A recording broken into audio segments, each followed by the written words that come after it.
22 কি বলছে দেখেন, তাহলে এ কি সেই ব্যক্তি, পুরো আবার একটু তুলনা দিচ্ছেন, আফামান শারাহাল্লাহু সাদরাহু লিল ইসলাম ফাহুয়া আলা নূরিন মিন রাব্বিহি ফাওয়াইলুল কাসিয়াতি কুলুবুহুম মিন যিকরিল্লাহ উলাইকা ফি দালালিম মুবিন। মানে প্রশ্নবোধক, এ কি সেই ব্যক্তি যে ব্যক্তিকে সারাহা খুলে দিয়েছেন, উন্মুক্ত করে দিয়েছেন আল্লাহু আল্লাহ। সারা তো আপনারা বোঝেন, এটা সারা আছে সূরা সারা 94 নম্বর 94 নম্বর সূরা, আলাম নাশরাহ লাকা সাদরাক। এটাকে নিশরা বলা হয়, শব্দটা হচ্ছে সারাহ থেকে, শিন রাহা সারাহা। আর সারাহার ব্যবহার আবার আপনি 20 নম্বর সূরাতে পড়ছেন, সূরা তাহাতে 25 থেকে রব্বি ইশরাহ লি সাদরি, আমরা শুরুতে পাঠ করি যে আমাদের রব আপনি আমার বক্ষকে খুলে দেন। খুলে দেন কি জন্য? আল্লাহ বিধান বোঝার জন্য, অন্য কোনো কারণে না। কোরআন বোঝার জন্য, কোরআন থেকে বুঝতে চায় না।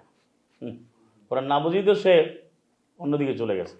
আল্লাহ বলেন ওই ব্যক্তি কি সেই ব্যক্তির মতো যে ব্যক্তিকে আল্লাহ তার বক্ষকে বক্ষকে খুলে দিয়েছেন দিল ইসলামের জন্য।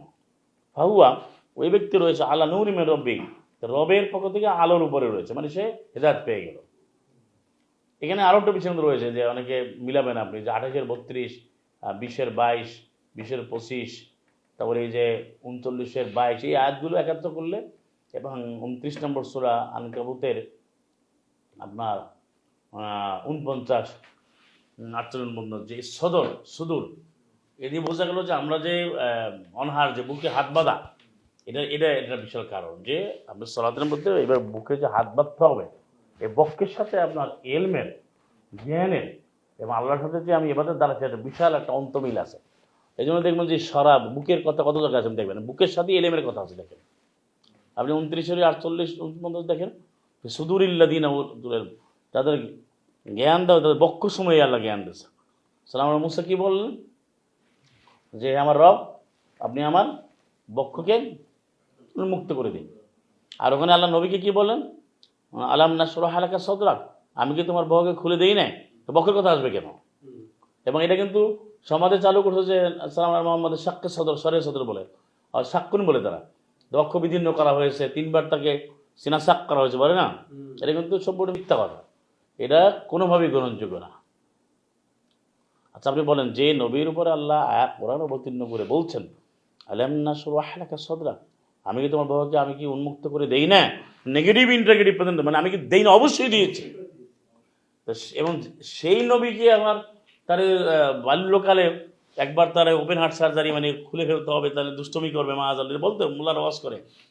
তারপরে যৌবনকালে ইয়ুথ পিরিয়ডে তারুণ্যের যে প্রভাবিত হয়ে অনেক কিছু করে ফেলতে পারেন, তিনি নবী হবেন, তাকে একটু ওই তারুণ্যের ওই যে জোয়ারের সময় একটু তাদের আমি একটু ঠিক করার নিয়ন্ত্রণের জন্য তার বক্ষ বিদীর্ণ করি। আবার নবুয়তের আগে তাকে করতে হবে, আবে জমজম দিয়ে তাকে স্নান করাতে হবে মাআযাল্লাহ। এই যে মিথ্যাচার, এই যে মহাশয়তানি, মানে এবং বানোয়াট বক্তব্য, এটা সমাজে চালু করছে মাআযাল্লাহ। এটা আল্লাহর আয়াতের বিরোধিতা এবং সালামুল্লাহ মোহাম্মদের সাথে বেয়াদবি এবং গুস্তাখি এবং তার সাথে তার অবমাননা করা, এটা নবীর বড় অবমাননা, নাস্তিকদের চেয়েও নিকৃষ্ট অবমাননা। একজন নবী হবে তাকে যদি এটা বলা হয়, তা নাস্তিকটাকে আবার কী ভাববে? আমি যে সে নবী হতে সে একটু শৈশব খেলে অন্যমুখী যাইতে হবে, এটা কল্পনা করা যায়। যাকে আল্লাহ সুরক্ষিত করেছেন, যিনি মাকামা মাহমুদ, যিনি নবী, আল্লাহ তাকে খাতামুন নবীন। এটা কারণ কি? এই যে কোরআন থেকে কোনো জ্ঞান নেয় না নিয়ে বলতেছে যে আপনি আয়াতগুলো মিলান। এবং এই যে বক্ষের অনেকে প্রশ্ন করে যে সলাতে কোনো বিতর্ক নেই, আপনার সলাতে দাঁড়াতে হবে এইভাবে দাঁড়ায়, এই কারণে তখনই আপনার কনসেন্ট্রেশন আসবে। ওই আপনি বললেন আল্লাহ উদাহরণ দিচ্ছে, তুমি তোমার বক্ষের দিকে যে জানাটাকে তুমি নিজের দিকে নিয়ে নাও। আর আপনি হয়তো বলবেন যে এখানে তো সলাতের কথা লেখা নেই, কোন জায়গায় কি লিখবেন আলিম তো আল্লাহর বলবেন জানেন, কিন্তু আপনি কোরআন থেকে উদাহরণ নেবেন না। কোরআন ও মুবিনটা কি আসলে বলে, এটা কিন্তু আমার প্রতি বিষয়, প্রতি সাবজেক্টে আমি পড়বো, বুঝবো, বিধান দেবো। কারণ আপনি যদি বলেন সালামনা মারিয়ামের লালন পালনের ঘটনা আমার শুনে লাভটা কি? তাহলে তো কোরআনে কোনো আয়াতই উনি পাবেন না। বলেন আপনি যদি সাবজেক্ট ওয়াইজ বা টপিক ওয়াইজ বা ব্যাকগ্রাউন্ড ওয়াইজ বা এটা কি বলে এক একটা স্টোরি বেস করে কোরআনের আয়াতগুলোকে আপনি দেখেন, তাহলে তো কোনো আয়াতই আমাদের জন্য নাই মাআযাল্লাহ।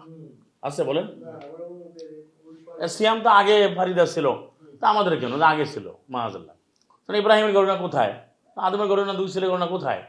তাহলে আসল কি আল্লাহ উদাহরণ দিয়েছেন মিনকুল্লি মাসালে, আমি অবশ্যই উদাহরণ দিয়েছি কেন লাআল্লাহুম ইয়াতাযাক্কারুন, এটাই অনেকে বোঝে না, এটা কই বলছে নাকি সলাৎ শব্দ বলছে নাকি, কোন জায়গায় কোন শব্দ বলে তোমাকে জিজ্ঞেস করবে। এটাই এখানে আপনি দেখেন যে আল্লাহ এখানে কত বড় মানে একটা বেসিক একটা পয়েন্ট, যে আল্লাহ যা বক্ষই খুলে দেন ইসলামের জন্য, বক্ষের কথা বলছে এখানে দেখেন, এবং সে নূর প্রাপ্ত হয়, সে কিন্তু রবের মধ্যে নূর পেল। এখন আমরা নুরানি চেহারা বলে না, যে কোরআন মানে না আল্লাহর আয়াত মানে এলে নুরানি চেহারা পায়। আসলে যে ব্যক্তি কোরআন মানে সে কিন্তু নুরানি, সে রব্বানি ওই ভাষায়। এখন নুরানি ট্রেনিং বানাইছে, মানে সন্দেহ এই মানে কোরআনের কিছু নিয়ম বানায় নুরানি ট্রেনিং। আর নুরানি হবে কোরআন ভিত্তিক হলে এটা নুরানি, নূর থেকে নুরানি নূর। আর পক্ষান্তরে হওয়াইলুন ধ্বংস ওই ব্যক্তির জন্য নীল কসিয়া, যে খুব কঠোর পাষাণ কুলুবম যার অন্তরসমূহ, অর্থাৎ মানে জিকির আল্লাহর বিধান থেকে, তা আল্লাহর বিধান থেকে স্মরণ থেকে যে অন্তরগুলো পাষাণ বা খুবই নিষ্ঠুর নির্দয় কঠোর রূঢ়, সেই কি উত্তম, সে কি উল আলবাব হবে এই যে আগের আয়াতে, সেই কোরআন মানতে পারবে না? যার অন্তর আল্লাহ খুলে দিয়েছেন সে আল্লাহই প্রশ্ন করছেন, তাহলে যার অন্তর আল্লাহ খুলে দেন না তাকে আপনি কোরআন মানার আশা করেন কেন? এবারে 19-এর সাথে মিলান 19 আবার আন্দা তুমি কিছু মাংফিন না, তুমি কি তাকে রক্ষা করবে যে আগুনে যায়? যখন আগুনে যে যেতে চায় তাকে আনবেন কীভাবে? কারণ আল্লাহ তো চয়েস দিয়েছে। তাহলে এটা সুস্পষ্ট, বরং যাদের অন্তরটা কঠোর উলাইকা উহারা ফি দলালে মুবিন, তারা সুস্পষ্ট ভ্রষ্টতার মধ্যে আছে। সে অন্তরে এটা আপনি বুঝবেন, তাকে সহজ বোঝা।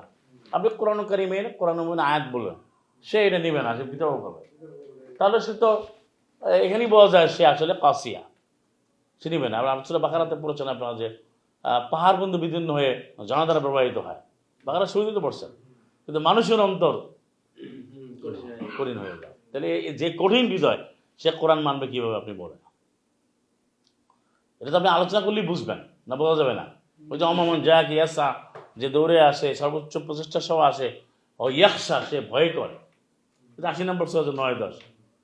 যার মধ্যে ভয় আছে সে কি আয়াতের পাল্টা প্রশ্ন করবে? পানি তো যারা জন্য চলে তাহলে সে মুসলিম না।